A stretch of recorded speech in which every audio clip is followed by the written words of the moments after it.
Hello, my fellow professionals. Welcome to AI powered schedule management and the PMI-SP exam. When people get PMP certified, they immediately begin thinking about what certifications they could do next. And those of us who are into the world of scheduling, we typically look at the PMI-SP exam as a candidate. However, not a whole lot of people have taken this exam. It's still one of the lower numbers in the world of the PMI. So today I'll be walking you through the general idea about scheduling, and then we'll be getting into some more content about AI powered scheduling and the PMI-SP exam.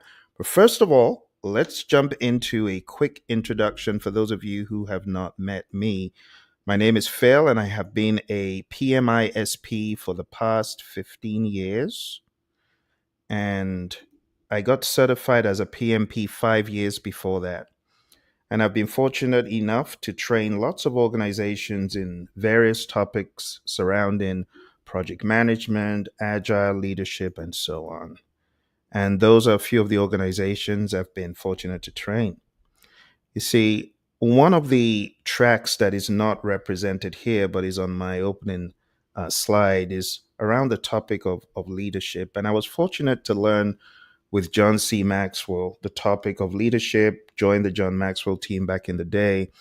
And I realized when it comes to scheduling, it is one of the most leader oriented knowledge areas. A lot of people may not see it that way, but scheduling is all about having that vision and foresight and translating that vision and foresight into a timeline. Now, made simple, we could say that scheduling is the process of planning, organizing, and assigning specific times or dates for tasks, for events or actions. It involves creating a plan, allocating resources, which of course needs a leadership eye to know who you need, determining the sequence of activities to optimize efficiency and productivity. And the key skill that I find a lot of people lack in scheduling is prioritization, the ability to look at a series of events and to know what should come first, what should come last. What should come first is often different in the world of agile. In the world of predictive, we look at things differently than we do in the world of agile.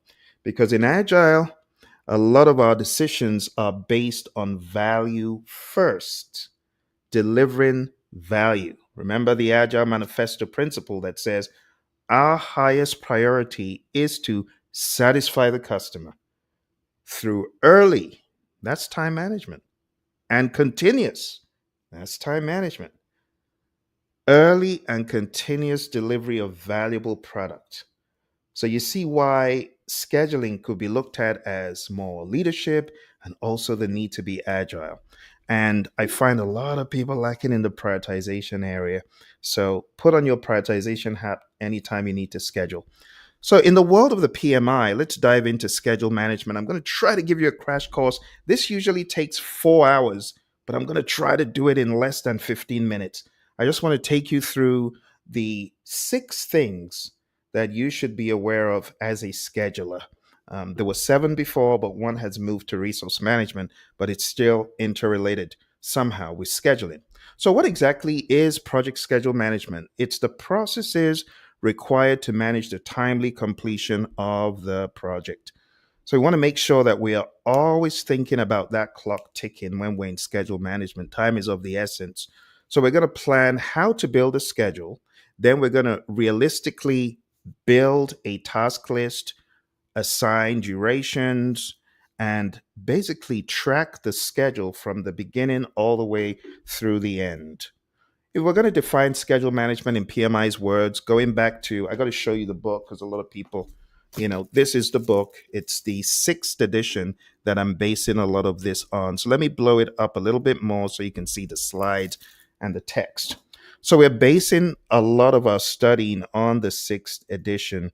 And the 6th edition, it says, schedule management includes processes required to manage the timely completion of the project, and scheduling provides a detailed plan that represents how and when the project will deliver the products, services, and results defined in the project scope, and serves as a tool for communication. You see that leadership thing again, communication. You should be using the schedule to communicate. managing stakeholder expectations, and as a basis for performance reporting. Let's take a look at the 6 things. Number one, you got to plan how you're going to develop and manage the schedule. Number two, you're going to create a list of activities and a list of milestones. And this doesn't have to be in order.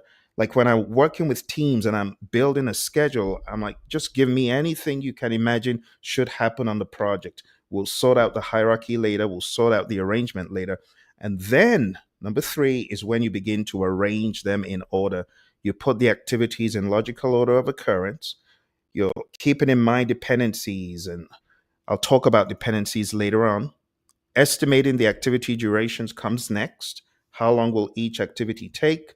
Number five, you develop the schedule by putting everything together, and then you have your living, breathing schedule. Now, when I say living, breathing schedule, I'm saying that so that you understand schedules change. Schedules are not meant to be static. If your schedule is static, you're probably doing it the wrong way because schedules should morph, they should change, they should evolve. Okay. So, you as a professional on the regular, you should actually be updating the schedule with your team. Number six, control the schedule. And this is where you would do the updates, you're preventing delays, you're thinking ahead. What do we get out of each one? The first one here, we get a schedule management plan. The second one, we get an activity list, activity attributes, which further describe the activity, and a milestone list. Number three, we get project schedule network diagrams, which are diagrams showing the interrelationships between tasks, which helps with the analysis. Now, you don't see this on the front end of most scheduling tools, but on the back end, for the very good ones, the most superior ones, they have the ability for you to see this. And this is what helps frame the decisions the tool makes as far as predictions and forecasts. Number four, in estimating activity durations, you got duration estimates, how long each task will take, and you've got basis of estimates, the basis for your logic and rationale. Number five, out of developed schedule, we have our schedule baseline, which is your baseline approved by management. It is the originally approved schedule. That's what we call a baseline. Anytime you hear the word baseline in project management, it means the originally approved item. You got your project schedule, you've got data, project data, right? Schedule data that's going to be in your schedule.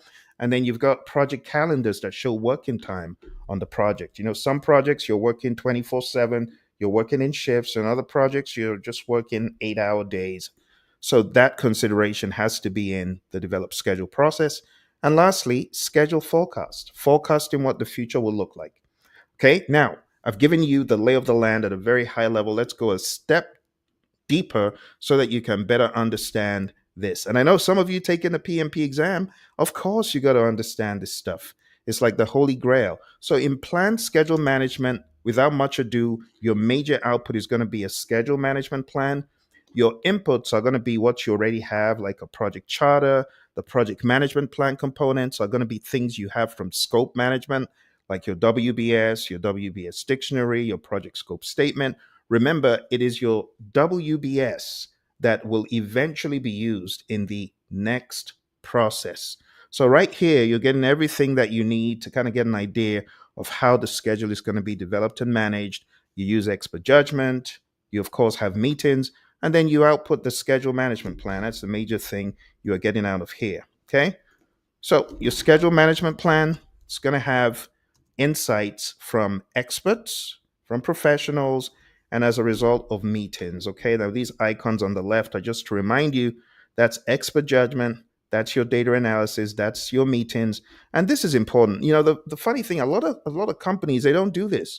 Just like, well, we hired a PMP, they should know how to build a schedule. So you have a free for all, except you have a PMO that provides guidelines and tools and ideas. In a lot of companies, people don't care about schedules. They're just like, we hired a PM, they know what to do. And that's why you, as a PMP, you should know how to schedule. You should know about this stuff.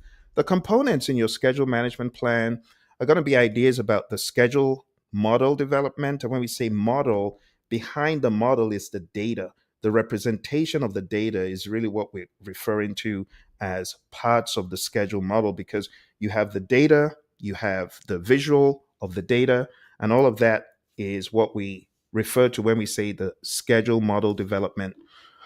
Release and iteration length for those who are in the world of Agile, level of accuracy, units of measure, organizational procedures links, project schedule model maintenance, all the data that you would imagine in schedule management. These are things that you should be thinking about here. All right. With that said, let's move on to define activities. So, define activities is where we're breaking down the big chunks of work into smaller, more manageable pieces. And we're not just talking about, going to the work package level. Work package level is the beginning, but you are going to take your WBS as you see in this image, and then, like these little men, you're going to be breaking down those work packages into smaller pieces. You're going to be breaking down those work packages into tasks. This is where the tasks could be hours long. Your WBS is a different world because the level in your WBS is a much higher level for the work packages. For the tasks, you're breaking them down. You see, there's a misnomer. People think, well, I'm building a WBS, so I'm breaking down work into tasks. No, you're not. In the WBS, you're just breaking things down to the work package level. It's when you get into the world of scheduling that you're breaking down the work packages into tasks. Okay, so what exactly do we get out of this? Well, in defined activities, we get an activity list, activity attributes, and a milestone list. Okay. The inputs that you would use, kind of as I alluded to, you'll have your WBS dictionary, your project scope statement, which we call the scope baseline. That's part of your project management plan at this early stage. And that's not to say it's all etched in stone. It's a give and take with these knowledge areas. You get what I'm saying? Because you don't just say, oh, I'm done with scope forever, never to go back. No, you're always going between scope and schedule and cost and risk and quality. And it's a revolving door and you're going back and forth. And based on trade offs, you could choose to drop some scope items or you could choose to take some on, depending. So at the end of the day, you've got all these inputs. You got tools and techniques like expert judgment. Decomposition is a big one. Like what these guys are doing here is decomposing. It's still decomposition. Whether you are doing it in creating the WBS or you're doing it in defining the activities, it's still decomposition. So you're going to use decomposition. You're going to use rolling wave planning. You're going to plan in iterations. You're going to plan work in the near term in detail and work in the long term. You're going to plan at a high level. You're going to have parking lots. And this whole process starts off from planning packages in the WBS. So, those of you PMP students, I hope you remember planning packages, work packages, control accounts, huh?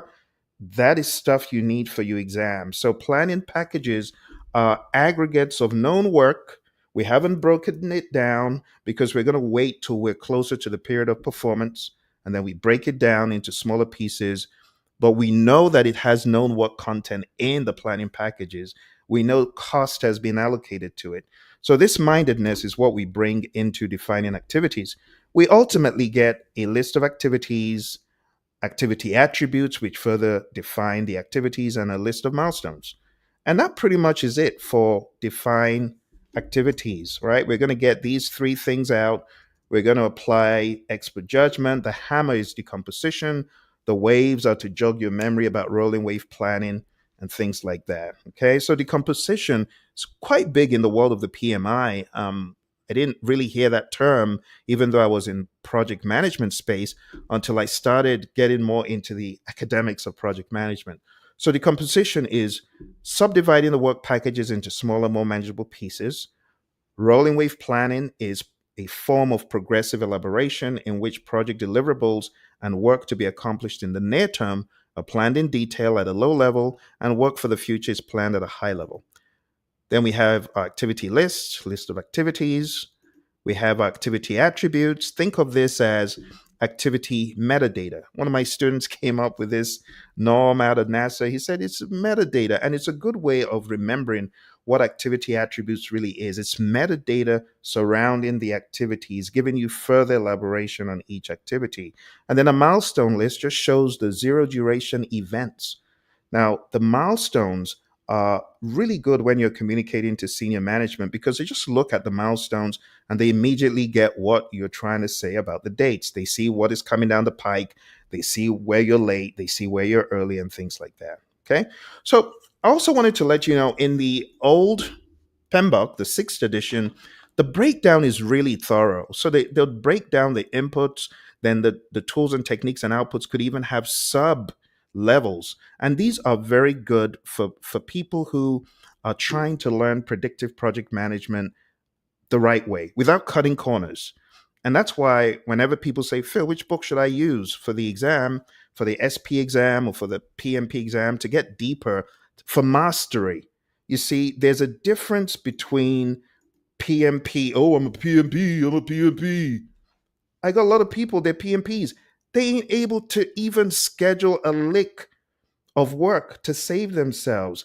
No, no. I need you, if you're a PMP, I need you to know what you're supposed to be made of. You're supposed to understand the triple constraint schedule. Build that schedule, my friend. Command the room. You know what I mean? I'm not saying in a draconian way, but you should understand. You should feel confident and comfortable. You know, I see some PMs and they're shaking. I don't know what to do. No, you should study it. Look for my track on pragmatic project management. I think it's out there on Vimeo. It's like a 6 week series or something like that. Learn to do these things. Do you know what helped me? You know, you're probably looking, Phill, is it going a bit crazy? What helped me break into the world of project management after my master's degree? I had done a dissertation on barriers to implementing project management systems. This was back in the 2000s. But I was facing a brick wall. I could not get through to these companies until I started getting more into Microsoft Project. And I started studying and learning and studying and learning. And I built my aptitude in scheduling even before I became a PMP. You know what happened? Aerotech, a company out here in Arizona that places people in companies, called me and said, "Oh, we found your resume. We got an environmental engineering firm that's looking for someone who knows this tool really well. Are you game?" And honestly, that's how I got into that firm. That's how I met my mentor, Mary Hirschner, who introduced me to the world of PMI to get PMP certified. So if I hadn't learned scheduling, I don't know what would have happened. I wouldn't have been in that company and who knows what my fate would have been. So, learning scheduling, not only did it open the door for me, it also helped me see the importance of scheduling. Scheduling is like an engine that runs these predictive projects. That's the whole idea about them being predictive. What good is it saying, oh, we have got a predictive project and your schedule has gone to the dogs? There's nothing predictive about that. So, as a PMP, you got to learn scheduling, my friend. I encourage you. If you haven't learned scheduling and you realize there's a gap, go to microsoftprojecttraining.com. Microsoftprojecttraining.com. Go learn scheduling. That's all I'm going to say about that because, PMPs, we are looked at as, it says in the valley of the blind, a one-eyed man is king. But we don't want to be the one-eyed man. We want to be the person with the 2020 vision. So we gotta know our stuff. We gotta know our stuff. All right, let's move to the next one. Sequence activities. What exactly are we doing in sequence activities? It's the process of identifying and documenting relationships. So I want to put those schedule items in order, and we're going to come out with these schedule network diagrams. Now, it's a bit of an intimidating word, but before I get into the network diagrams, let's talk about some of the holy grail of scheduling. Okay? Part of the holy grail of scheduling is this term, precedence diagramming method. And it's a method for constructing a network diagram. And as you work on your network diagram using PDM, there are four precedence relationships that you got to know. Okay. And these four precedence relationships are as follows: finish to start, which is the most popular of them all. Let's zoom in. Okay. Finish to start means I finish activity A and only then can I start activity B. Start to start relationship means I can start A, but The moment I start A, only then can B start. And you can put some lag time into that. You don't have to start B immediately, but this is a good relationship type if you wanted them to start pretty much simultaneously. But A must start before B can. In finish to finish, A must finish before B can finish. If you're not done with A, there's no way you're going to be done with B. And then we have this very strange one, which is called a start to finish. A must start before B can finish. The night guard must show up and start their shift before the day guard can finish. So these are the four relationship types used in scheduling. Again, finish to start. The start of the success activity B depends on the completion of A. I cannot start B until I've finished A. The race must finish before the award ceremony.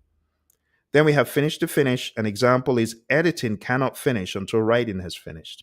Makes sense, right? Start to start. Level concrete cannot start until pour foundation has started. And they're not going to start at the same time. Put a little bit of lag time in there to make it more sensible. And lastly, we have start to finish. Activity B cannot finish until activity A starts. This is the least commonly used relationship type. Activity B guard cannot finish until activity A guard starts his shift. It's used a lot in changing of shifts and things like that. Okay, so when it comes to this sequence activity, this is the one that makes a lot of people, pull their hair out because sequence activities has a lot of minutia in it. Let's cut to the chase and let me give you a few practical examples of additional terms. There's a term we say leads and lags, and you just heard me use it. But what exactly is a lead? A lead is the acceleration of an activity. You're enabling the activity start before it is actually required. Lag time means you're deliberately delaying a success activity. Let's take a look at a couple of examples. So, this is an example of lead time, right? You got prepare dinner and set the table. I could have set the table after dinner is prepared, but I put in some lead time. I accelerated the start of activity B just so that I could get further ahead in the schedule. Another example is lag time. Lag time is deliberately delaying a success activity. So in construction, you build a foundation, but you don't immediately attach a cap to the concrete foundation. You got to allow time for the curing of concrete. And that could be up to 7 days. So you add this lag time of 7 days. If you take a look at what I just showed you, the lead time is indicated with a minus, the lag time is indicated with a plus. So those two terms are used a lot in project management, lead time and lag time. Some other terms that I use, there's a lot of terms. There's another term called mandatory dependencies, discretionary dependencies, external dependencies, and internal dependencies. So let's dive into them very quickly. So mandatory dependencies, an example would be it's impossible to erect the superstructure until the foundation has been built. That's mandatory. That's what we call hard logic. Discretionary dependencies, generally accepted best practices recommend that during construction, the electrical work should start after finishing the plumbing work. This order is not mandatory, so it depends on your choice and your discretion. Then we have external dependencies. An example could be the testing activity in a software project may be dependent on the delivery of hardware from an external source. And then we have internal dependencies. If the team cannot test the machine until they assemble it, there's an internal mandatory dependency. So when you think about scheduling, there's a lot of terminology that you need to know: mandatory, discretionary, external, internal. The mandatory we call soft logic or preferential logic or preferred logic. The the discretionary is soft logic, preferred logic, preferential logic. The mandatory is hard logic. So you got to understand this for your PMP exam, those of you who are taking it. Now, beyond that, we also have the concept of network diagrams. So network diagrams look like this. So just show you a task A is related to a task D. And if these are the only two tasks in the project, then we have A and D. But it gets a little bit trickier because you can then go into constructing a very elaborate network diagram with the early start, the late start, the early finish, and the late finish. Thank goodness that's not on the exam anymore. But even though I'm saying thank goodness, it's actually sad that some of the skills and the mindedness is lost because PMI isn't really testing that on the exam explicitly. Back in the day, we would be given something like this on the PMP exam, and it would say, well, this team is driving to the store, and this person is doing this for 2 minutes, this person is doing this for 3 minutes. And then it'll give you the scenario, and you used to have to build it. And honestly, I think it made PMPs be a little bit more solid in their thinking and scheduling. These days, this doesn't come up on the PMP exam as it did before. And I know a lot of people are sighing a sigh of relief, especially those who had to take the exam multiple times. But I don't think it's helping. I think it's actually taken away from what project managers should at least know about this mindedness and this sensitivity to the critical path. I feel that we're losing a lot of it in the generations. Like back in my time when I did PMP in '05, this was the holy grail. You had to know this stuff. So we have in this image, you can see each box has an early start, a late start, an early finish, and a late finish. And guess what? In Microsoft Project, even though you're not seeing this on the front end, all this stuff is happening on the back end. So when we talk about sequence activities, the sad part is a lot of the knowledge has gone to the dogs. A lot of the knowledge has gone to the dogs. All right. So the inputs are things that we've kind of talked about. The tools and techniques, I've gone through dependency determination, leads and lags, the precedence diagramming method with the four relationship types, and the output that you get that the PMI lists here in the sixth edition is your network diagram. And once you understand how this works, you're very sensitive to the different ideas surrounding critical path because we have something called slack or float. Okay. And we have something called leads and lags, right? But slack or float is not the same as leads and lags. It gets complicated. So when we talk about leads and lags, it's a deliberate insertion or an acceleration, insertion of time or acceleration to move an activity forward. But when we talk about slack or float, this is naturally occurring delay in your schedule. Now, can you fake it? Of course, people could fake it. They could artificially, you know, bump up the slack or the float, but we don't want to do that. That's not ethical. So, as a scheduler, you want to practice ethically, not just dumping in a whole bunch of contingency just for nothing. Right. So there's got to be that trust factor. And that's why in the world of the PMI, we talk about the code of ethics and professional conduct because part of your professional conduct is telling the truth, even in your schedules. That's right. True story. Once upon a time, someone came to me and said, Phill, please, I need you to change my report because I was a program controller of sorts. And I present to management what's happening. And this person didn't want to be under fire and wanted me to change the truth. And I said, I'm sorry, I can't do that. I'm a PMP. I don't want to lose my PMP. Anyway, that's just a fun story. So over the past number of minutes, I've been showing you sequence activities. The major thing you're getting out is project schedule network diagrams. In a lot of projects, nobody even cares. Nobody sees them. But trust me when I tell you they're on the back end. And when we get towards the end, I'm going to build a schedule, really quick schedule, just 5 lines, and we're going to go through the mental motions again. Okay. All right, let's jump into the next one. The next one is estimate activity durations.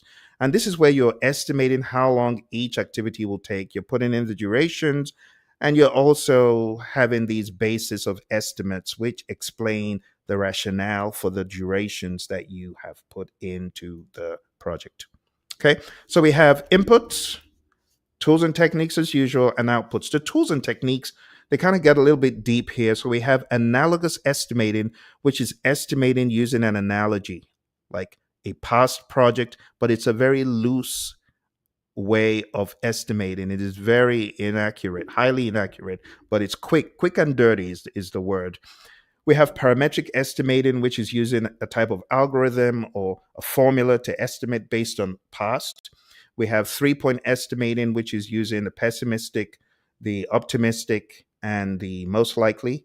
And then we have bottom up estimating, which is going down to granular levels to estimate and then rolling everything up. So I don't want to get lost in the estimating approaches, but they are fascinating. They are interesting. Let's see what we have here. So we have analogous estimating. This is an example one of my interns put together at the time. Analogous estimating, think of the word analogy, and there's an example of an analogous estimate. Okay. So based on the past, you can see the previous duration, and then you have a multiplier here, which could be for a number of things. The multiplier could be to adjust as a result of experience, or if you were doing it for maybe cost, it would be as a result of something else. And then you come up with a duration estimate. Okay. And you use parameters from the past. You could use size, weight, complexity. Maybe something is simpler, so you multiply it by a factor. But again, you got to have an expert who knows what they're doing to do this. Then we have parametric estimating. Think of the word parameter. Parametric estimating is a technique that uses an algorithm to calculate cost or duration. And last but not least, we have 3-point estimates. We have a pessimistic estimate, most likely an optimistic. Gone are the days of single point estimates. Anyone who's doing that, you get more risk on your project, especially when you got bright people. Get multiple point estimates. Use the PERT formula, P plus 4M plus O divided by 6. Find out what the duration is. It's a more intelligent way of doing things instead of going with just one source. And then we have bottom up estimating. And what this does is you're going to take an item such as conduct market research. You are then going to break it into subtasks. You're then going to calculate the durations for the subtasks, and then you roll them up into a final total. It's safer to do it that way. All right. Okay, so that's pretty much all of those estimating approaches. We also have alternatives analysis, looking at alternatives for carrying out the work. You could choose to use a handheld tool, or you could choose to use an automated tool, which would reduce the time. So there are always trade-offs you're thinking about when you are in this area. Okay, and that's it. I don't want to belabor this point like I did the last one. So this is estimate activity durations. Let's move on to develop schedule. Next, we have develop schedule, and boom, you got your schedule. You put all the information together. You've got something like this. Bear in mind that what counts as a schedule is the start, the finish dates, the task, the predecessors, not necessarily the resource names. That doesn't make it the schedule. That's an auxiliary add-on. And the Gantt chart, contrary to what a lot of people think, the Gantt chart is not the schedule. It's just another interpretation of the schedule model. So keep that in mind. All right. So develop schedule. What exactly are we getting? We're getting our schedule baseline because we want management to come in with a stamp of approval and say, we agree, we approve, or if they don't, you got to go back and modify something until they do. We have the project schedule, which is going to evolve as you keep updating it. We have project calendars, and we have schedule data. So all the data that could be in your schedule, we just refer to that as schedule data. So there's a lot. So I was going to give you a memory jogger as I have for some of the others. I would show you all this imagery as far as the tools and techniques. And we got schedule network analysis for this one, critical path method, resource optimization. And we actually didn't really go into the concept of resource optimization. Probably should if I'm able. And then we've got schedule compression. So these two, that's a very good reminder. Schedule compression. And then we've got agile release planning, which is also talked about in the PMI 6. So let's see which one I haven't talked about. I haven't talked about resource optimization. So under resource optimization, we've got resource leveling, and it's a technique used to keep resource usage uniform. There's actually a button in Microsoft Project that you can use for resource leveling. And resource leveling is just one of the resource optimization approaches. It is the less preferred one because it can alter your critical path. The second one is resource smoothing, and this one does not change your critical path. It will only delay activities within their free and total float. These are good things for you to read. I know a lot of folks go into the test without reading these things, and it's kind of a risk because if you get questions about it, what do you do? All right, here's our next one. Schedule compression. This involves exploring options to reschedule to shorten a project's duration by either adding resources, which is crashing, or running critical path tasks in parallel, fast tracking. So, crashing adds more resources to the tasks. It's effective when applied to the critical path tasks that can be shortened. It will only work for activities where additional resources added will shorten the duration. Okay. All right. And fast tracking. Performing certain tasks at the same time in parallel could result in rework and increased risk, and this method only works in cases where activities can be overlapped. But where it's done expertly, there's nothing wrong in crashing or fast tracking. So if you need to use those, there it is. Okay. Still in this topic of schedule management and develop schedule is the concept known as agile, right? The mindset. And in this world, the way you break down work is different. You think in higher level buckets of releases. You think of release plans containing different iterations. Those iterations are going to contain features.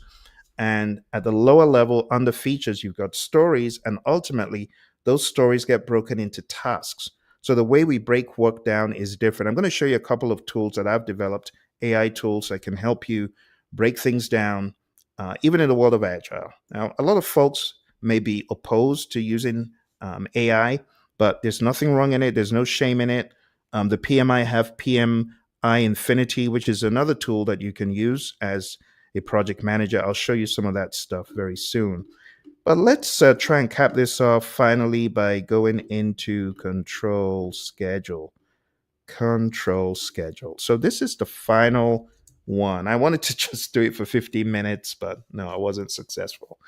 I didn't want to skip content because being that this is my 20th anniversary as a PMP, I got to do these topics justice. I'm not trying to just run through them because I know that for many months and years to come, folks may still go back to watch these videos because there's very few, videos that break it down like this. So I'm hoping this helps those of you PMPs. So control schedule is the process of monitoring the status of the project to update the project schedule and manage changes to the schedule baseline. We have outputs from here, including schedule forecasts, change requests, and work performance information. The key thing is you are looking at your schedule to understand where you are in the process, and you are updating the schedule, modifying the schedule if needed, but you're also getting permission if you're hitting the schedule baseline. Okay. So, based on all I said, I expect you should be able to answer a few quick questions. So it's a little scenario. Jen is a project manager on a project. She's been asked to develop the project schedule. This will keep the project team on the right track time-wise. What should she do first? Develop the schedule? Should she plan schedule management? Should she define activities? Should she estimate the durations? So if you were paying attention, you should, boom, just have the answer because the sequence of events should make sense to you. See? So the answer is B. Plan schedule management. That's what she should do first.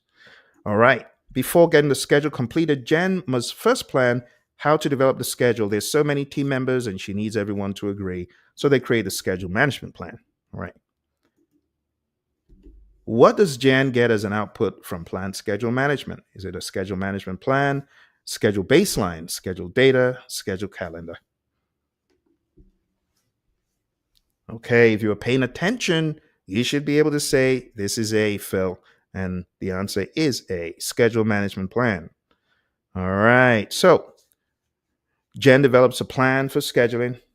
She creates a plan that determines how to do all of this. So you see, your plan determines how do you create a list, how do you arrange the activities in order, how do you assign durations, how do you assemble the information. So you're getting your schedule management plan. What should she do after the schedule management plan? Should she develop the schedule? Should she plan schedule management? Should she define activities? Should she estimate activity durations? You should be able to pick the answer out. Is C, defining the activities. Once you've got your plan, you define activities. Next question. What does Jen get as an output of defining activities? Is it activity list? Is it B, activity list and activity attributes? Is it C, milestone list, activity list, and activity attributes? Is it D, activity list, risk assessments, and milestones? All right, typical exam trickery. A is not wrong, but it's not the best answer. B is not wrong, but it's not the best answer. The best answer is C. Yeah, those three things. All right. So Jen and the team, they've got the activity list, they've got the activity attributes, they've got their milestone list. What does she do after creating the activity list, attributes, and milestone lists? Should she develop the schedule? Should she sequence activity? Should she define activities? Should she estimate activity durations? All right. If you were following, the answer is B, sequence activities. That's what you do next. Okay, so Jen arranges the activities in order. She's got her project schedule network diagram. Moving on here, what does Jen get as an output of sequence activities? I just showed you. B, project schedule network diagram. All right, what should Jen do after getting a project schedule network diagram? Yeah, she should estimate the activity durations. You see, I'm trying to get you to go through the mindedness of all of this. So there's a step by step by step, right? At the end of the day, she's going to get these duration estimates and the basis of estimates. So Jan deliberately delays activity A to allow time for the system to boot. What is this known as? This is a tricky one. Deliberately delays. So the answer has to be something that's deliberate. And what did I tell you as we were rounding up? I told you slack and float are not deliberate. So the best answer is B.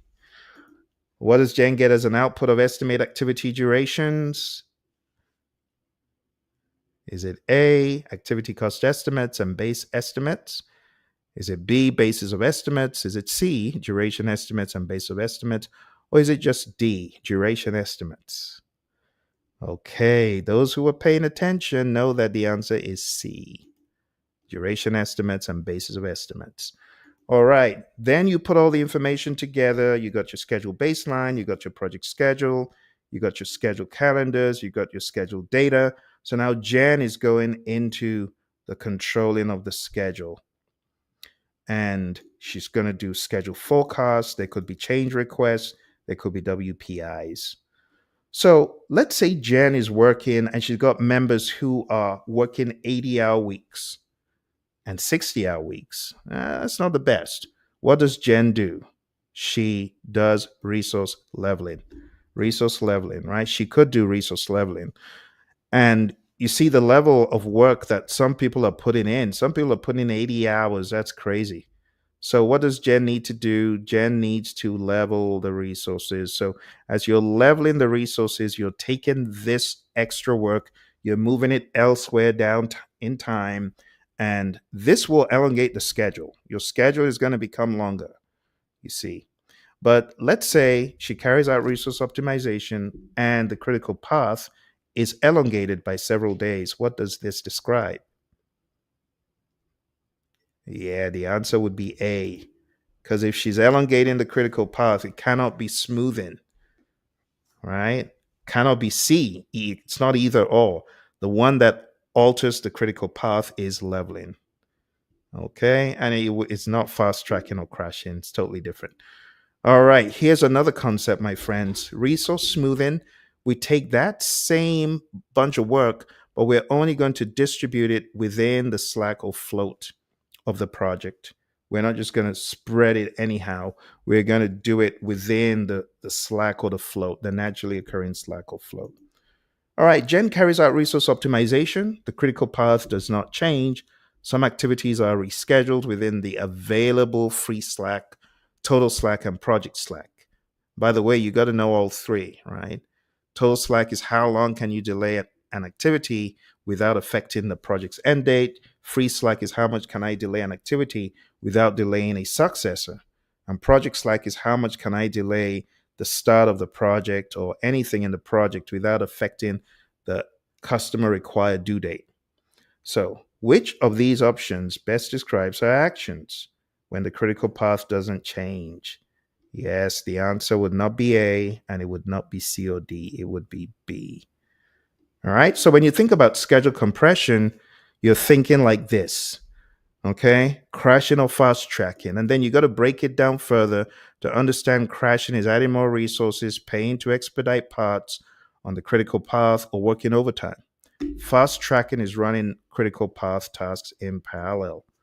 So Jen carries out schedule compression by paying 50% more to a vendor to expedite delivery to the project's most important assembly task.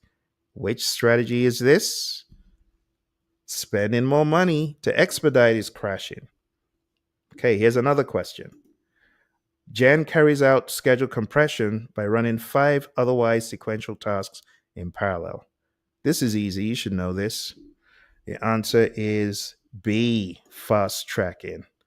All right. So, in conclusion, if you're working on your PMP or your PMI-SP, of course, you don't know all this stuff. PMI-SP, you actually have a different standard, right? The practice guide for scheduling or the practice standard for scheduling. You got to be able to relate all of this back to that book and also throw in those agile components as well. You got to know your outputs, your inputs, your tools, because this topic is not based on the content you have in the 7th edition. It's really more based on what you have in the 6th and what you have in the practice guide for scheduling. Okay. All right. Any questions on this very first easy part? Easy part. That was easy, wasn't it? Well, wasn't it? It was easy. What do we call a significant point or event in a project?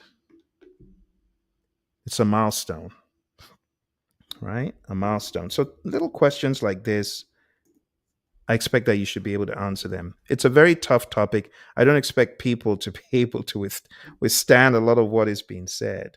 A technique used for constructing a schedule model where activities are represented by nodes and are graphically linked by one or more logical relationships to show the sequence. Like something like this, you should be able to see, okay, so we're talking about 4 types of dependencies. It cannot be ADM, it has to be PDM.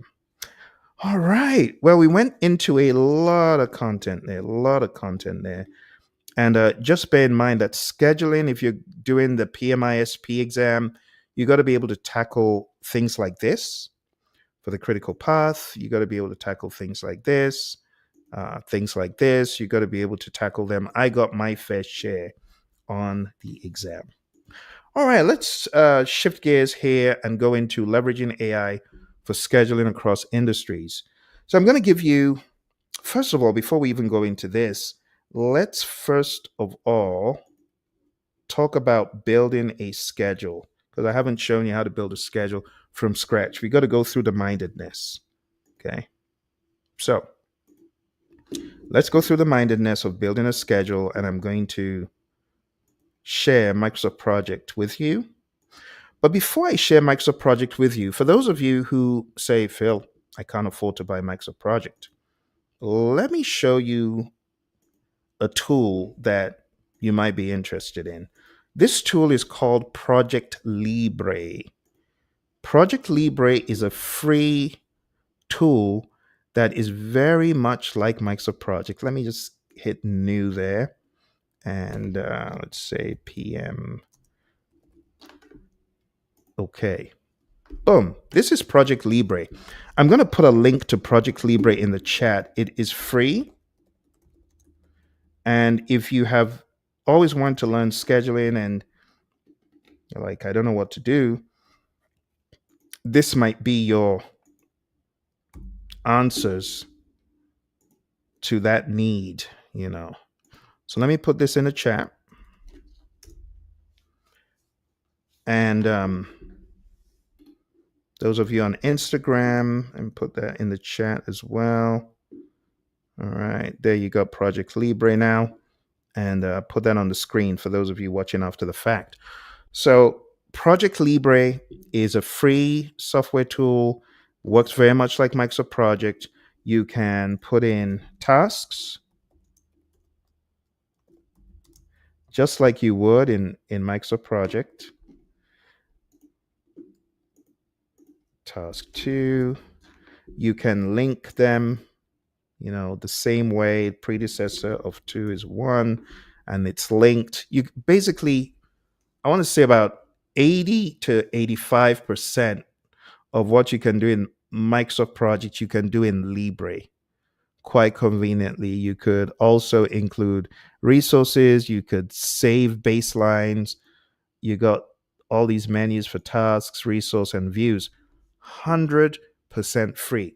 The way I learned about this, I was tutoring a college student for his master's in project management, and the lecturer said, "You got to use this to do your coursework." And he was stuck. And I'd never used Libre before, but being that I knew how to use Microsoft Project, when he approached me and said, "Have you used Libre? It's like Microsoft Project. Can you teach me?" I said, "I never used it before, but let me have a go at it." And I did, and I realized it wasn't that hard. It was very much like Microsoft Project. So if you're looking for a tool to use and you cannot afford the exorbitant Microsoft Project price, well, maybe Project Libre is something that will be of interest to you. All right. So, with that said, let's move on to Microsoft Project, and we'll build a schedule very quickly. So, what is the very first thing you do in scheduling? You plan how to manage the schedule, right? And then you begin building the schedule. So, in this tool, though, we want to go from manual to auto schedule, just in case you didn't know. There are a few things you could do before you begin your schedule, such as decide the start date. Let's say I wanted it to start on Monday, and say okay, and then I begin putting in my tasks. So let's say it's a task. Oh, I'm sorry, I'm not even sharing my screen. Bad manners. I'm sorry. Let me share my screen. Very sorry. All right, here we go. Here we go. Here we go. All right. Since okay, we might as well. Huh. Okay. I think I shared it, but it says it cannot share my screen for some reason. I think it's being selfish. Let's try again. Okay. Still not working. Let me try one more thing.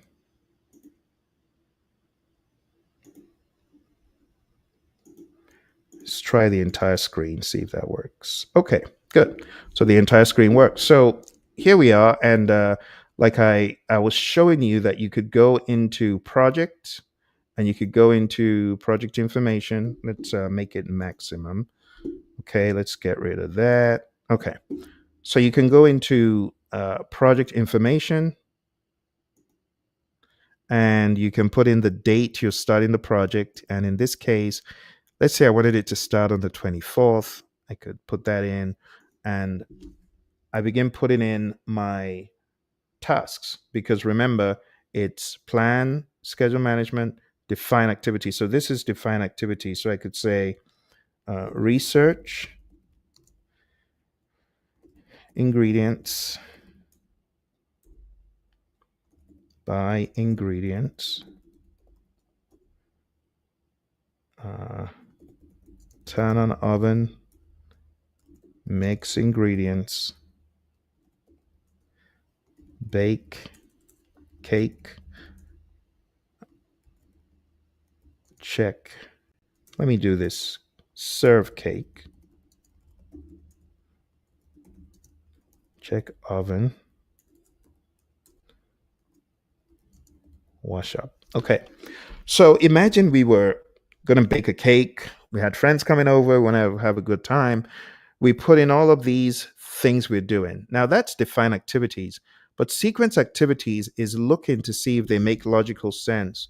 We want to put them in logical order of occurrence. So serve cake right here shouldn't happen before check oven.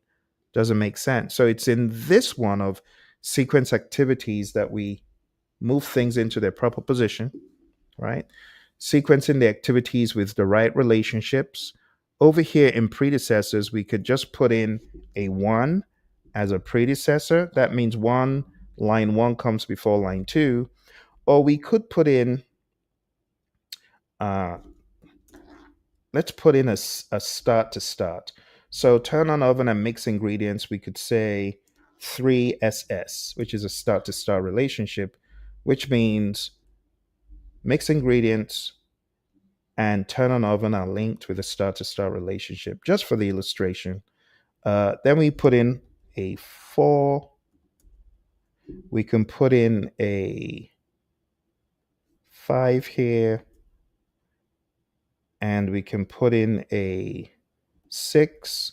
We could put in a 7, FF, for finish to finish, just for the sake of the illustration.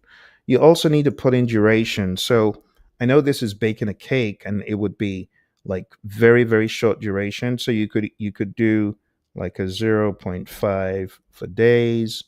You could put in a 0.25 days and things like that. But for the sake of the illustration, so it appears big in the Gantt chart, I'll just make these days.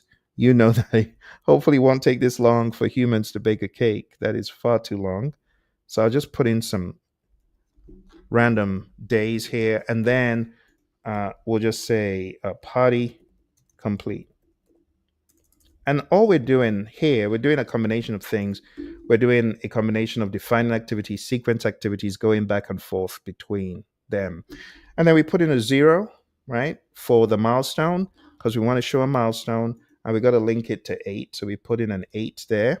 There are quicker ways of linking these. You could just link all of them by going over all of them like that and hitting that link button. There's so many ways to do this. Again, I just want to make sure you are aware, if you want to learn this tool, right, you really want to go deep into this tool, you need to go to Microsoft Project Training.com. All right. If you really want to learn this tool, you really want to get all this stuff that I'm talking about, it goes deep.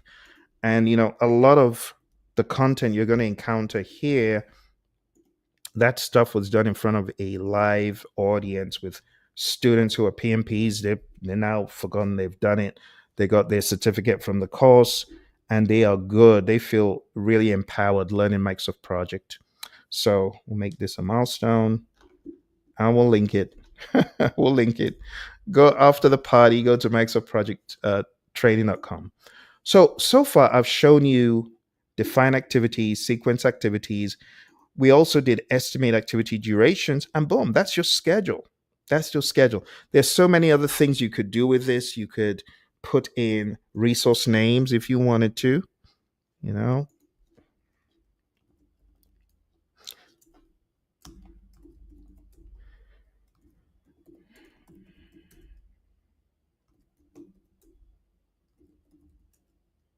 Like that. You could do the whole 9 yards of scheduling. And I know for those of you that have not done it before, it might seem a little bit much, but once you begin learning, it all gets, it all comes together. There's a much longer tutorial on this, which I might play at the end, but I don't want to repeat what I've already done in a previous episode. So I might just show you that when we get to the end, if I remember. But this is like scheduling 101. Okay. Now that you've got a very good idea of what exactly we are doing in this world of scheduling, why don't we talk more about the AI component? Because I know everyone wants to know about the AI component, but we have, first things first, because we have people who are not from this world at all. But now we can go into a little bit of the AI talk. Okay. All right. Let's go into the AI talk. Here we go. Okay. So leveraging AI for scheduling across industries. How do you do that? Let me give you some very quick tips. This will go a lot quicker, I'm sure. So, number one, embrace data quality as a prerequisite. AI thrives on data. So you got to ensure your historical project data, task durations, resource availability, past risks. If you have all that stuff down pat, you're going to get a better output from the AI tool. Garbage in, garbage out. Don't think AI is going to solve your garbage issues. If your data isn't good, you'll get nonsense out of AI. Make sure your data is good. Number two, understand that AI is to augment your intelligence, it's not to replace it. Number three, start small, iterate, and scale. I see some people trying to build an entire 1,000 line schedule asking AI to do that. Don't do that.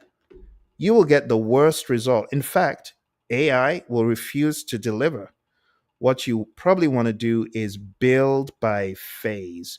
You got to begin, first of all, maybe with a pilot project. Use that as training data to kind of give your AI an understanding of what you're trying to do. And then refine your prompts by asking it to build out phase one, then phase two, then phase three. You get what I'm saying? I know seeing is believing. So let me give you an example very, very quick because I know it's easier said than done. I got to show you, otherwise, it just becomes nebulous babble. So let's go into my one of my tools of choice. I don't use it all the time, but it's one of my AI tools of choice. So let's go into GPT. So I'm going to give it some instructions. I want to build a schedule for a software refresh project for the city of Phoenix as a project manager. This is an IT software refresh project for 500 desks. And the software, or the system, I should say, is Microsoft Office. I need you to create a schedule that is realistic, but instead of building the entire thing, why don't you just give me the key phases in this project? You don't have to go granular. All right. You see how I put my prompt in? I'm not typing it, I'm speaking it in. I'm saving time and energy and effort and my brain because people think I wear these glasses because I'm cool. Well, apart from being cool, I wear them because my eyes don't like light from my computer. So these are for that purpose of filtering out that light. And I just don't like typing stuff I can say into the machine, right?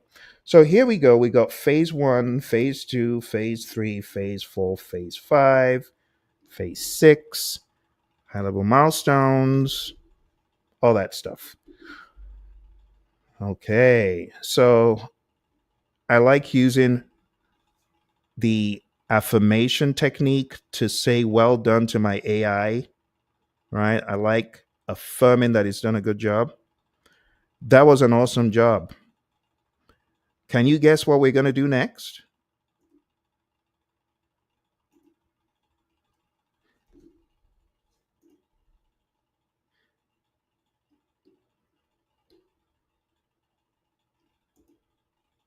So I've trained my AI tool to kind of know where I'm thinking. I like getting it aligned with what I'm thinking, and I found it to make less mistakes, and it's preempted me. So it says, based on our approach, because we've developed an approach, I'd anticipate your next step is to dive deeper into one or more phases. Boom. It knows what I'm doing. And I just say, very well done. Very well done. You learn fast. Well done. Let's go ahead and develop a thorough schedule with all the regular features that we have in the past, all the variables, start date, end date, dependencies, all that good stuff. Let's do that for phase one.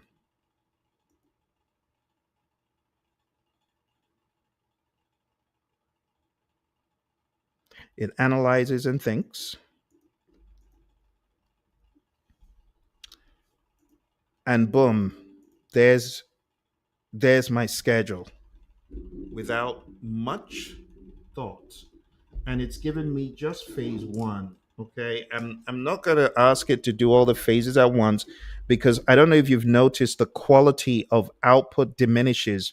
If you're asking your AI tool to do everything at once, the quality diminishes. So it's broken it down, and I could challenge it. I could say, let's say I'm not happy with what it's done. I could say, that was a little bit smaller than what I thought you were going to deliver. I'm looking for a detailed schedule. Could you try something a little bit more detailed so that the stakeholders understand what phase one entails?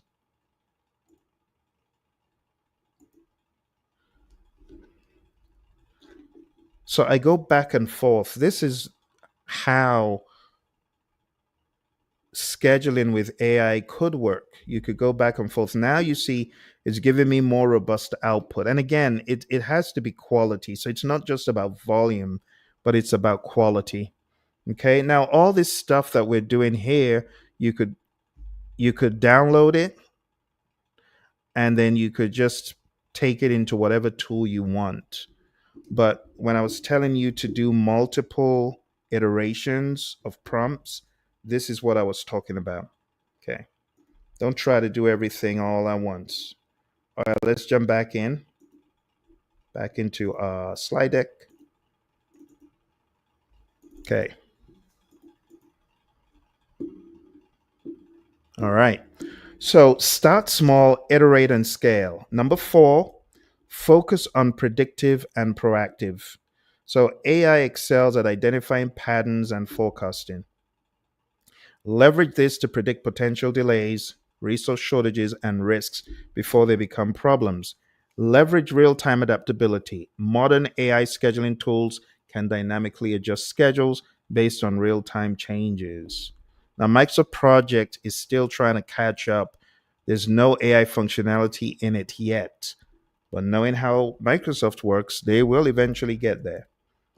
Okay? Number six, optimize beyond time. AI can optimize for multiple constraints, schedule, cost, resources, and risk, even well being.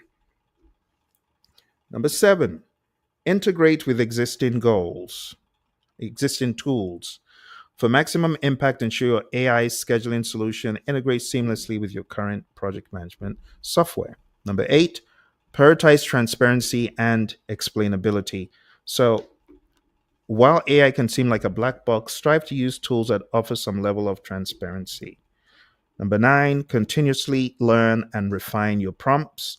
Prompt engineering is a skill. I'm telling you, even beyond having tools, like I've built some tools and those are great, but you still need to understand the way prompting works. The more specific, contextual, and iterative your prompts are, the better the AI's output would be. You got to look at it like teaching the tool. And lastly, showcase tangible benefits when you're presenting to management, quantify the impact. Like focus on metrics like reduced project duration, cost savings, improved resource utilization, fewer missed deadlines. This is how you need to be using AI. But this is just the first step. This is the beginning. What I want to challenge you to do in your individual organizations is develop add ons to your existing tools. If you've got a robust IT department, develop add on tools to your existing systems that can understand the data, take the data, feed the data, right, into AI and get logic from the tool, whatever tool you build. You got to build AI in. Now, a lot of people looking for off the shelf tools, and those will come, and some of them already exist. But if you've got a robust IT department and maybe your team or your company is a little bit conservative and they don't want to put their data out there, maybe you can be a champion for AI, having your own AI, right? Having it behind your firewall. Why not? And if you don't introduce these concepts, trust me, they are not going to come to the firm. You may have to be the champion. Okay, before we leave this concept of AI, I'll show you a couple of tools real quick before we get into the world of PMI-SP exam. So let us jump into, I'll show you a couple of tools that I built. They're very simple, lightweight tools, but they can help you as a as a project manager, or this kind of thinking to simplify things for yourself and your team. You know, sometimes ChatGPT makes sense, and other times maybe a tool that even allows you to be more strategic or save time is better.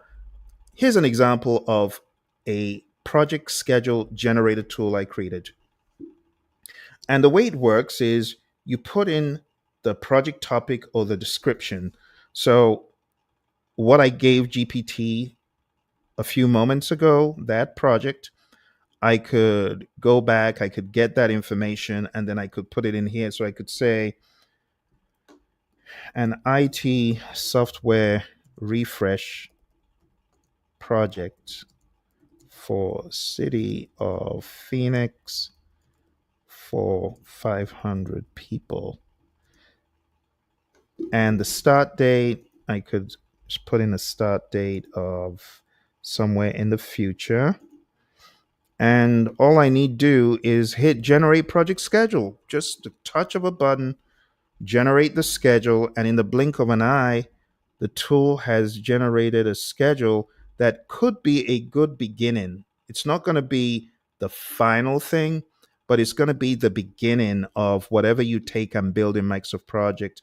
So I could take all of this stuff, I could copy it, I could take it into whatever tool of choice, and I could build out my schedule that way. Now, if I just wanted to share the idea, socialize the idea with management, I could just show milestones. Management don't want to see all that thousands of lines. So milestones, being able to filter for milestones using a lightweight tool like this is very helpful. Okay? Or you can show everything. All right. So let's take this. Another example of a tool that you could use to help you with insights as a professional is an agile backlog generator. So I know there's a lot of sensitivity about this in the agile space. People are like, use your brain, you lazy lump. But I don't care. Like Einstein said, why should I fill my head with things that I can get from a book? So this could be the beginnings of me getting my epic breakdowns, my feature breakdowns, my stories, and my tasks. I'm not saying this is final. It's a head start. Okay. And once you get a head start, you come in with a team, right? You bring this in with a team. You really explore if these epics make sense. And as opposed to wasting time generating a first draft of ideas, a tool like this could help you. Even Miro now has AI, and I demoed it last time when I created a mind map in Miro for a project and I showed you the risk concerns. So if you haven't watched that video, look for my video from a few days ago where I show you how to create a mind map in Miro using AI. All you're doing is putting in a simple prompt telling it about the project. Now take a look at this. This is a very detailed backlog. It will take humans a long time to do this. And I'm not saying it has to be the end, but all the parameters that are typical on an IT refresh project, is put them in there. It's like having a checklist of, hey, did you forget this? You forget that. So these are tools that I have created to help break down projects and illustrate what you could do as a project manager. Okay.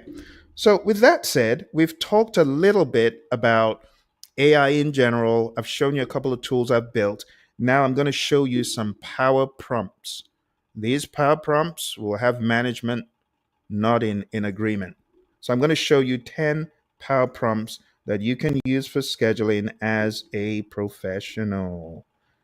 All right, let's jump into it. So, and I'll just demo maybe one or two of the prompts. Prompt number one for project kickoff and initial planning.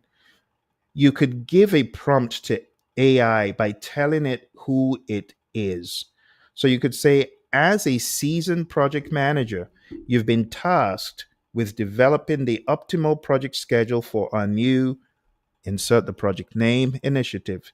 Given the following key phases, you could list out the phases and assuming a team, put in the number, identify potential bottlenecks, and suggest 3 scenarios for accelerating the timeline by 10%, highlighting the trade offs for each.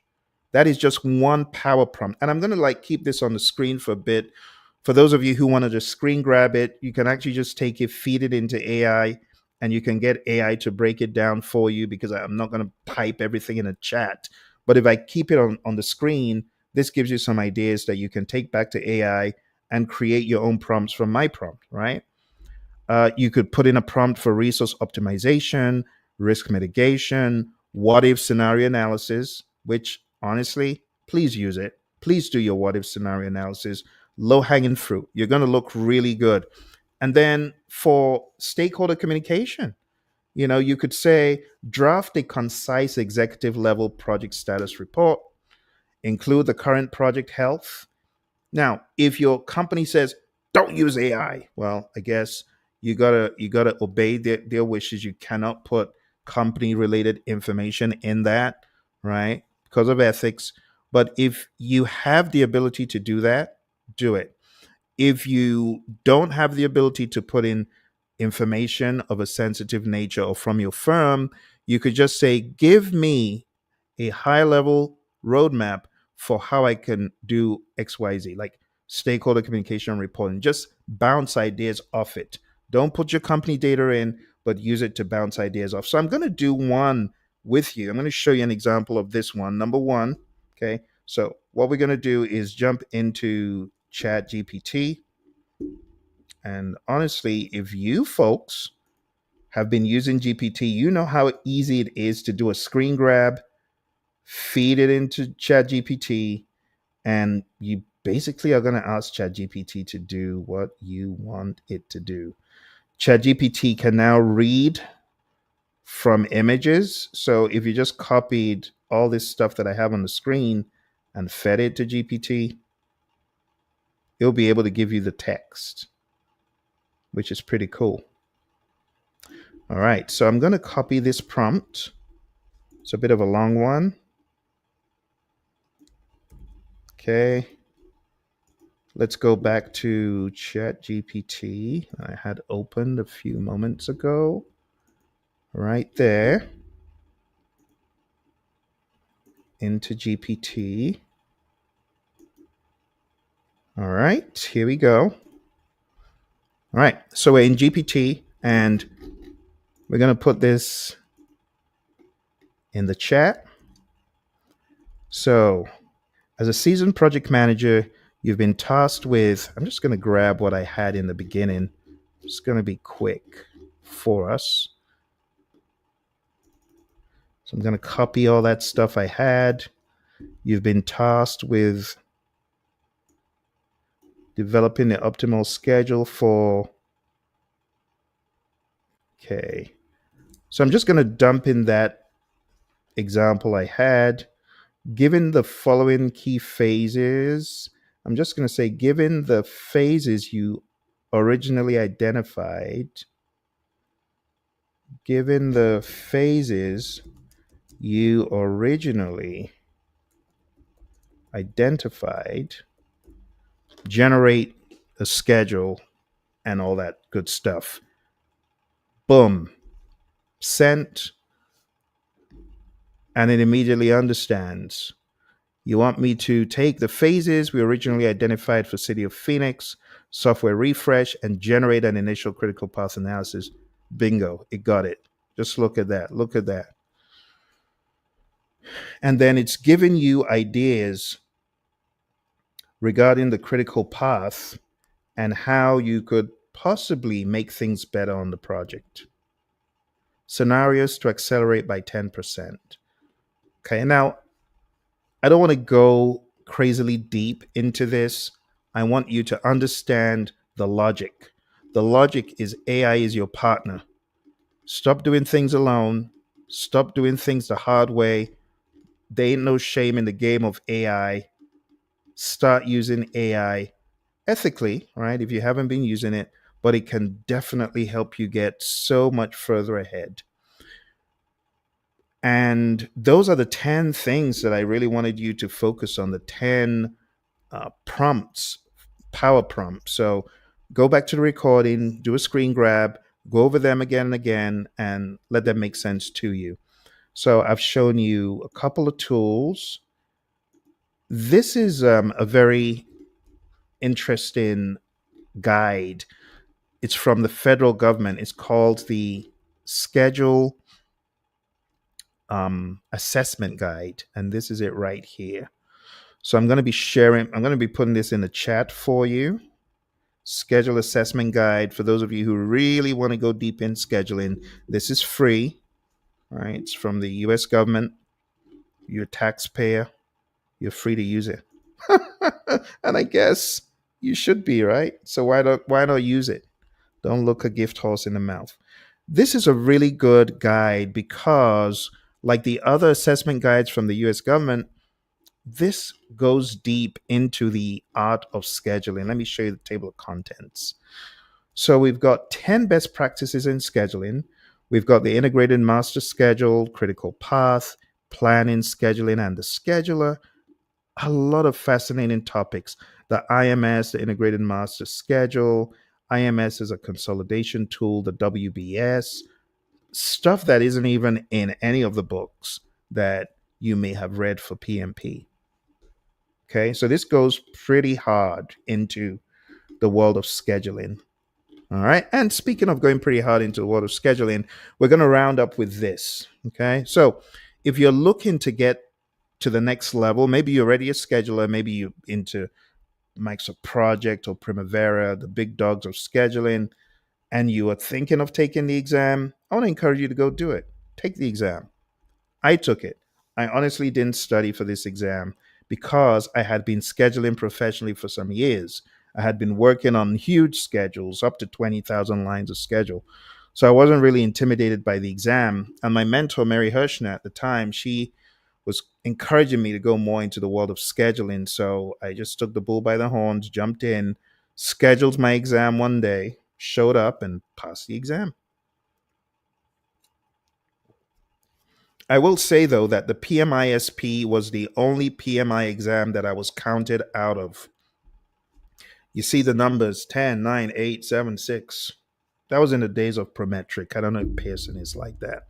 But my exam, I was counted out because there was one pesky little network diagram question that I was wrestling with, and I wasted time on it. So if you're taking this exam, you got to move swiftly. You got to move very swiftly. Let's take a look at what is required. So if you have the advanced knowledge and experience developing, managing, and maintaining project schedules, and you'd like to showcase your skills, then PMI-SP is an excellent choice for you. Gain and maintain your PMI-SP. The certification exam has 170 multiple choice questions, and you have 3.5 hours to complete it. To maintain your PMI-SP, you got to earn 30 PDUs every 3 years. My renewal is coming up. It's been, like I said, 15 years. Yeah. So I've gone through 5 cycles now.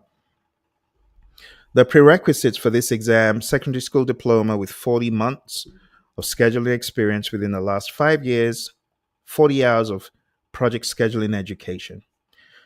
And, like when you come onto microsoftprojecttraining.com, that counts for some of your education. So highly encourage you, jump on that if you need to learn scheduling. Or maybe you are already a scheduler and you just need the education. That also counts. So 4-year degree, if you got a 4-year degree, then you need 24 months, 2 years of scheduling experience within the last 5 years, and 30 hours of project scheduling education. Exam fees aren't cheap, $670 if you are a non-member. If you are a member, $520. So it is expensive. It's one of those exams you don't want to take if you're not ready. Please don't take this if you're not ready. So as usual, we have the PMI-SP content outline that has all of the exam domains and tasks. This is what your exam is going to be based on. Number 1, schedule strategy, 14%. Number 2, schedule planning and development, 31%. Number three, schedule monitoring and controlling 35%. Number four, which is not obvious from anything that we've looked at, is schedule closeout. That's 6%. Then you have stakeholder communications management, 14%. So, what exactly do all of these domains include?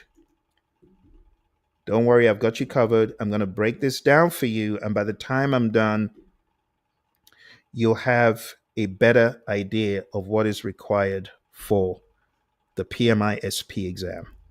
Now, if you are looking at taking a PMI-SP exam, you also got to be able to think, like a PM who understands all the other moving parts in project management. So, why don't we go into the details? Because your exam is not just from chapter 6 in PMBOK 6. Your exam is going to have risk components, could have quality, definitely communication, and stakeholder stuff. So you got to know that stuff as well. And then when I round this up, I'll give you the final breakdown of how, for other professionals in the world of construction or pharma, I'll give you some ideas of how you can apply AI. But let's take care of this PMI-SP stuff first before I go back into more of the AI stuff to round it up. Okay, so for the PMI-SP exam, I've already given you the breakdown of what is required for the exam.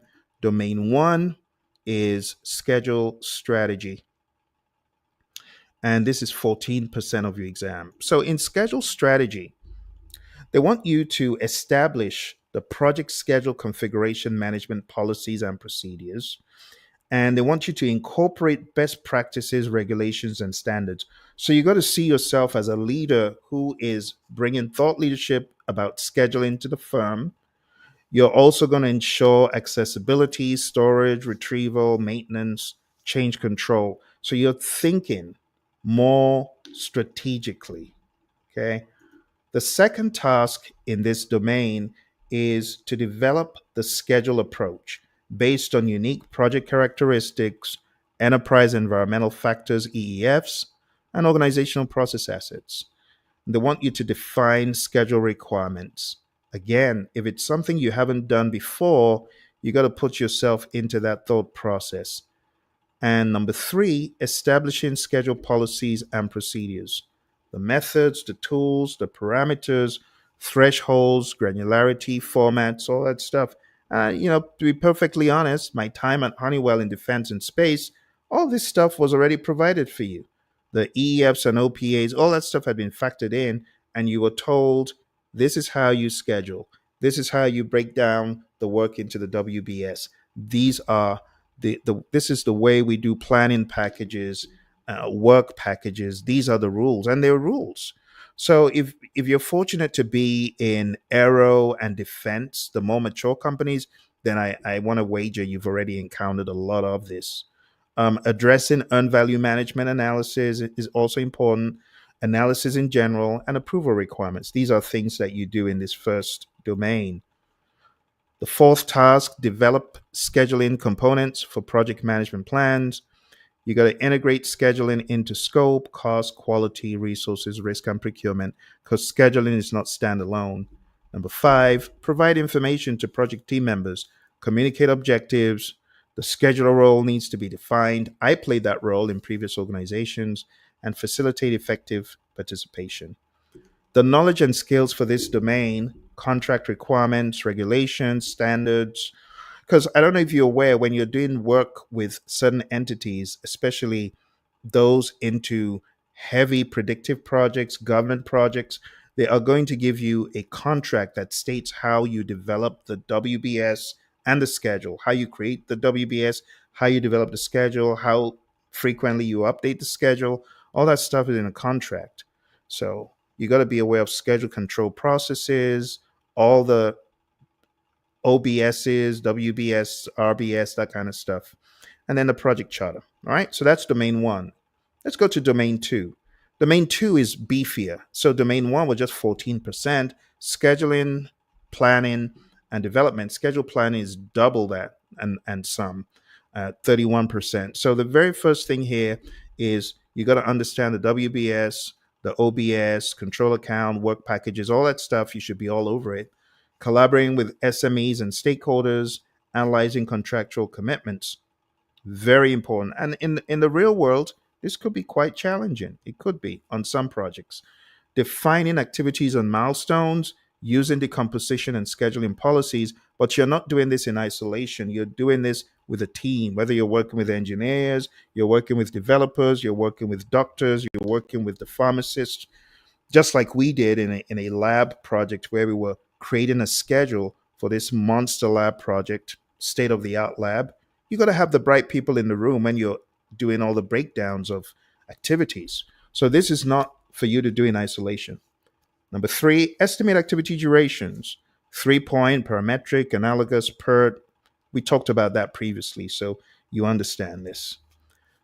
Task four, sequencing activities and incorporating defined dependencies, internal, external. We talked about those as well, cross program, milestones, constraints, calendars, geography, contracts, all of those variables. You got to build it into your sequencing of activities. Number five, you got to identify critical path and near critical path. What do we mean by near critical path? So you have a critical path, but you also have a critical path which is close to the critical path, the next in line path, if you will. And you got to understand these. You got to identify them using techniques like CPM, critical chain method, program evaluation and review technique, PERT, and Monte Carlo. And these are talked about in more detail than PMBOK 7 in 6. I beg your pardon, they talked about more in PMBOK 6 than in PMBOK 7. So if you are really looking at doing SP, I would advise you to focus more on PMBOK 6. You don't even need to pick up 7. You need PMBOK 6 and the practice guide for scheduling. Those are the two things you need to read. All right, number 6, develop the RBS. You got to determine availability and assign resources. And again, you're working with functional managers, you're collaborating with a team so that you can define what we call the resource constrained schedule. Because the resource constrained schedule, things move around. Number 7, adjust the schedule model based on resource availability, based on available budget and other known constraints. So this is still as you're planning, but you're looking at the environmental factors and you are scheduling sensibly based on the parameters around you. Number 8, align schedule with overall program plan. So if there's a higher level program that this project belongs to, then you got to let it all align and integrate. So we talk about the IMP, the integrated master plan. You got to make sure everything is aligned with higher level plans through reviews of enterprise objectives and contract documentation, things like that. Number 9, under domain 2, is analyze milestones, statement of work, scope of work, and a contract. So you got to assess delivery estimates versus deadlines. All right. Number 10, perform schedule risk analysis.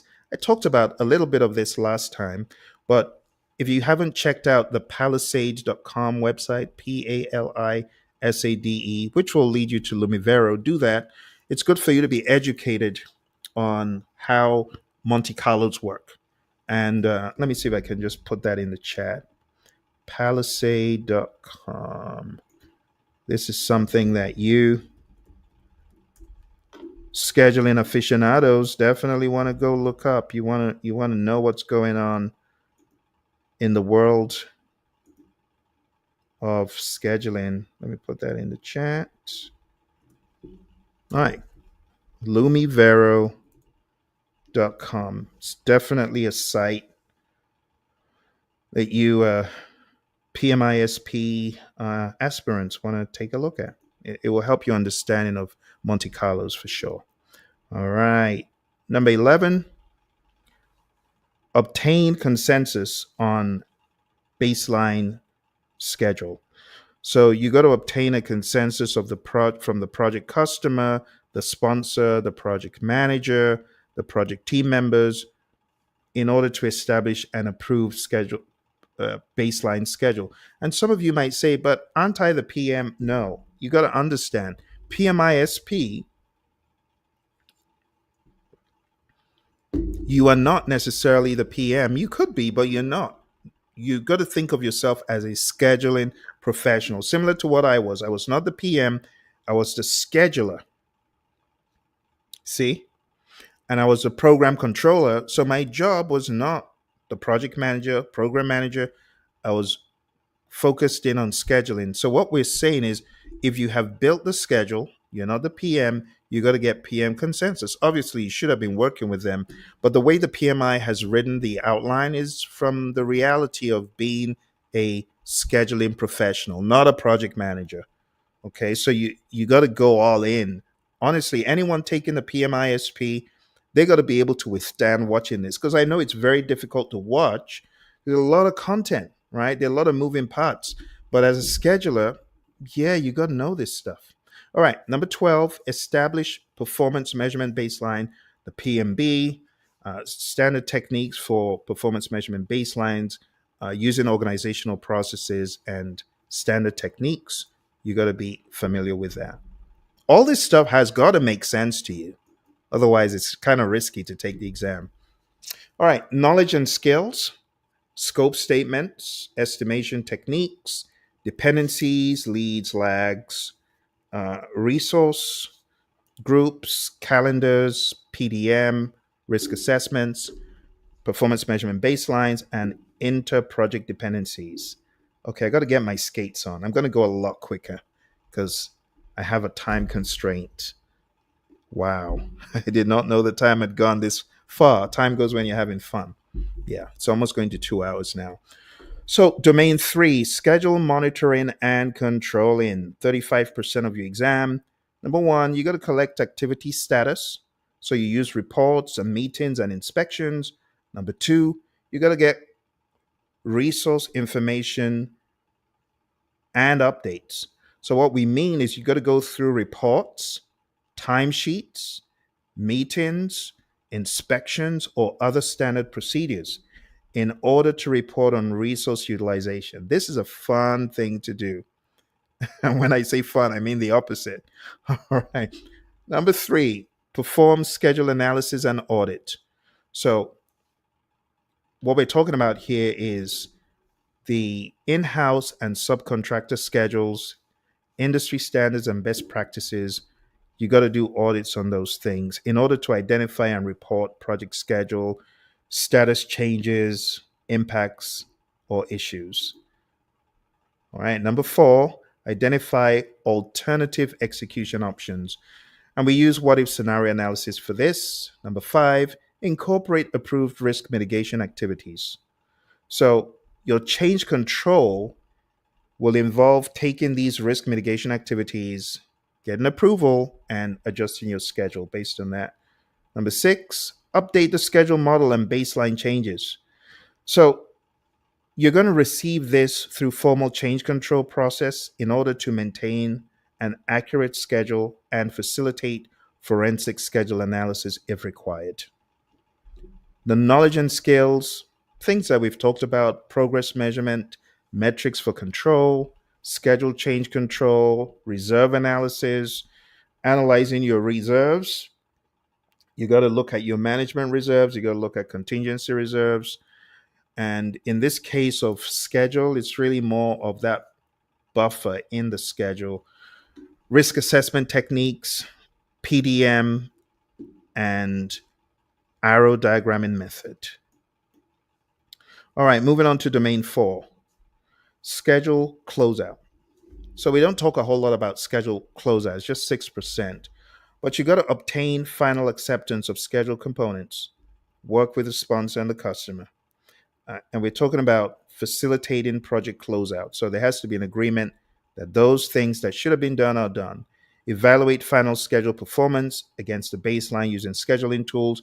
You know, there's a way you can plot your SPI from the beginning of the project all the way to the end, your schedule performance index. And you can see where you were just below one and where you were one and where you were above one. And it's good to take a look at those if you were in such an environment. In fact, like when I was at Honeywell, this was the order of the day. This was stuff we had to do. We were always tracking our metrics all throughout. So we had a record at the end of the project. We weren't just trying to put it together, the record was already there. 4.3, update organizational process assets, document lessons learned and best practices, but don't just do that. Share the lessons learned with the organization, with a wider team. Distribute final schedule reports, include earned value management reports, any variance analysis include, and then archive schedule files, final model, the plan, the reports, change log. If only teams did this, it would be great, but a lot of teams don't. The knowledge and skills, contractual schedule components, closeout procedures, feedback or review techniques, issue management, and transition planning. So this will be a very good run for those of you taking the SP exam, just to make sure, like checking the box. Do I understand that? Do I need to read that up? And then take questions that really push you, right? To ensure you got this. So when I took my SP exam, I had done the Microsoft Certified Technology Specialist from Microsoft for Microsoft Project. So I was still very sharp in all this stuff. You got to be sharp, which is why I would recommend the MicrosoftProjectTraining.com just to get you in that wavelength. All right, domain 5, stakeholder communications management. Believe it or not, your schedule is a communication tool. So when you're scheduling, you got to understand you must develop and foster stakeholder relationships. You must collaborate with your stakeholders. You must maintain visibility of your project schedule. You should provide status updates to management. Like I said, it was the order of the day in a lot of jobs that I was in. You got to meet either every Monday or every Friday. Different companies, different cadences, but you're going to use verbal, written updates, corrective actions to effectively communicate. You got to communicate the schedule issues to stakeholders. You got to elevate the awareness of impacts, not hiding things under the table.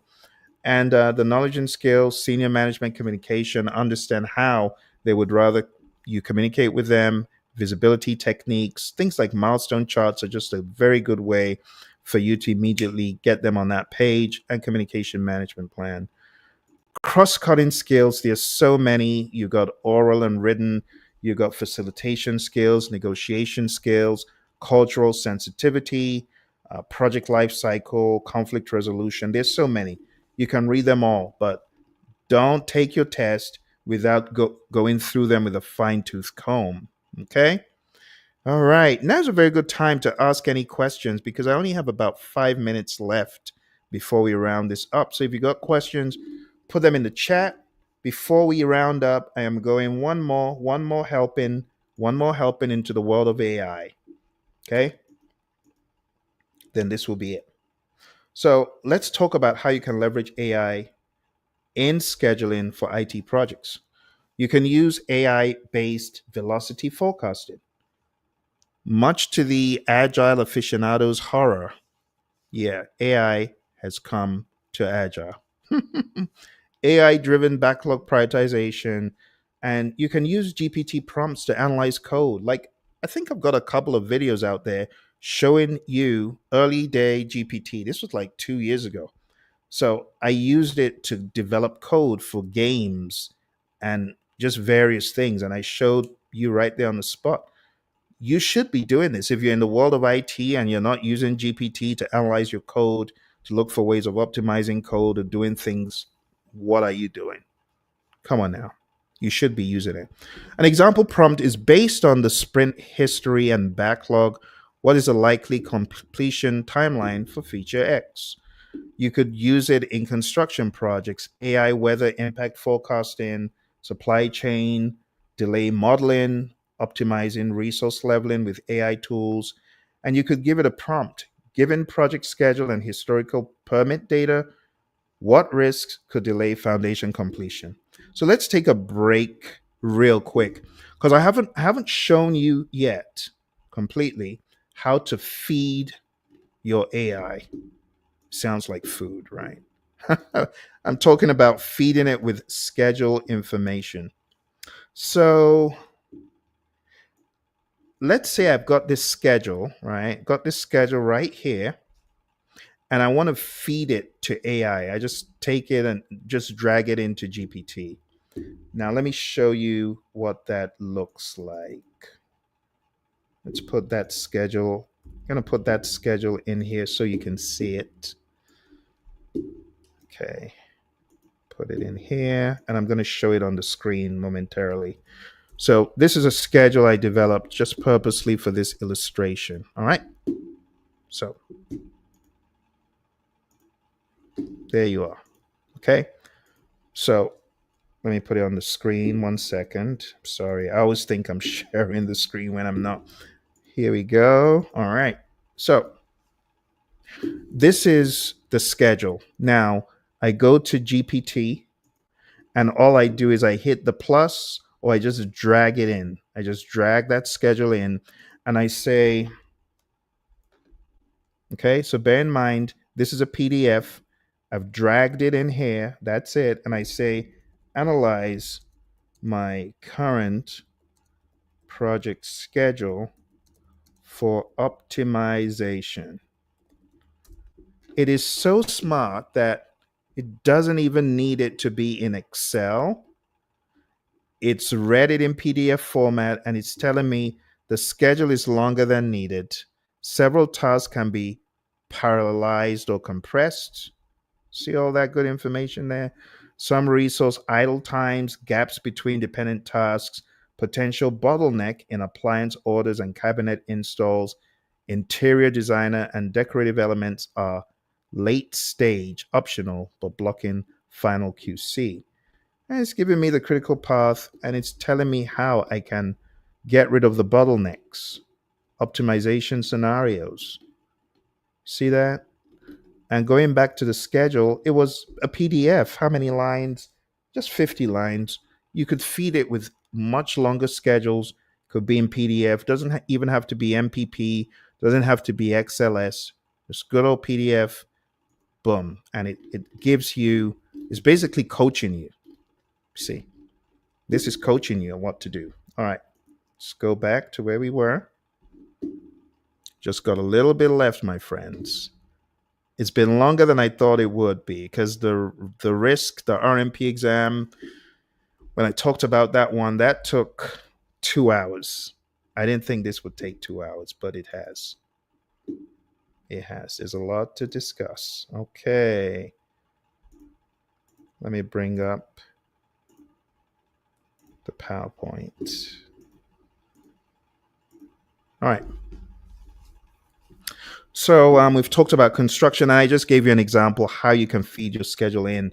Medical projects, a prompt could be, what regulatory schedule risks might affect this phase 3 trial based on past oncology studies? Logistics and supply chain projects, you could use it for various things. I'm not going to read the slide to you. You can read it. But an example prompt is, given this logistics plan, what are key schedule risks? You got to feed it your schedule and just behold the brilliance of AI. In fact, we're so spoiled these days. These were things you would have sleepless nights over back in the day. Now it's a simple prompt. Simple prompt. The funny thing, some people still won't use it because they're paranoid, right? Product development projects, simple prompt for this product, launch schedule. What are critical certification and sourcing risks? All right. AI prompting tips for scheduling. Always provide that WBS or current project schedule, major milestones, dependencies, constraints, resource availability. And you could just ask, what schedule risks exist?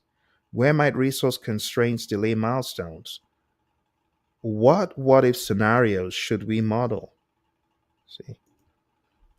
Don't forget to pair AI with expert judgment, continuously update schedule data, document AI driven what if scenarios, use AI to support, not to replace your brain. Your brain is the ultimate. Your brain is still the ultimate. Blend AI tools with your critical path method, PERT, Monte Carlo, and EVM methods. In conclusion, my friends, AI plus human scheduler, your force, your modern competitive advantage with your AI. Accelerated risk identification, better what if scenario analysis. I cannot tell you how much I respect the AI for this. The what if analysis is bananas, is crazy. It comes up with so many identified risks, beyond what you would have even thought. I did a little experiment with one of my buddies, Ed, earlier, and he said, "Yeah, that sounds about right on this project." You see, AI is smart. It's smart. So take advantage of it. Stronger stakeholder communication. When you ask it to do a sentiment analysis on your emails, I tell you, there's a lot of value. And lastly, apply AI pilots to your schedules. All right, my friends, for those of you who survived it, bravo. For those of you who survived this 2 hours, you must be an SP or your SP material. So thank you for joining. Let's see our Instagram friends. We had some folks come through. Hey, could you check MT? Not sure what that means. Oh, okay, it's been a while since you sent a message. Let me know the best way to reach you, if not the DM. Put your comment right here, my friend. So, Illuminati, or hit me up on LinkedIn. Come on LinkedIn, drop me a message on LinkedIn. Any of my posts, just tag me on LinkedIn or send me a LinkedIn message, right? And thank you. And the real Bolu, I'm just going to shorten it. Thank you very much. And, when I'm doing these presentations, I'm sorry, I get into tunnel vision and I'm looking into the content to deliver it. So I wasn't ignoring your message. I just hadn't seen it. I'm just seeing it now. So let me put this: hit me on LinkedIn. I didn't forget you. I didn't forget you, Instagram people. All of you who came through, thank you very much. Apologize for the delay in getting back to you. Okay. LinkedIn friends. I'm not sure if anyone had something on LinkedIn. I guess I got to go check because sometimes StreamYard doesn't do a good job of communicating what went down on LinkedIn. So let's see. I don't see anything. Okay. Seems like we're good. All right. Well, thank you very much, my friends. Whatever you're working on, I wish you all the very best. Again, this is just celebrating 20 years as being a PMP, 15 years being a PMI-SP. I would love to see more people taking schedule management seriously. Even if you're using AI for your scheduling, it doesn't negate the fact that you should learn scheduling. Learn scheduling the right way. Okay? And there's no shame in it, like I said. Use AI, but don't forget, you are the ultimate at the end of the day. You are the brain, the human in the loop, the brain behind the tool. Okay? Thank you very much. I wish you all the very best. If you got questions after the fact, put them in the comments and I'll do my best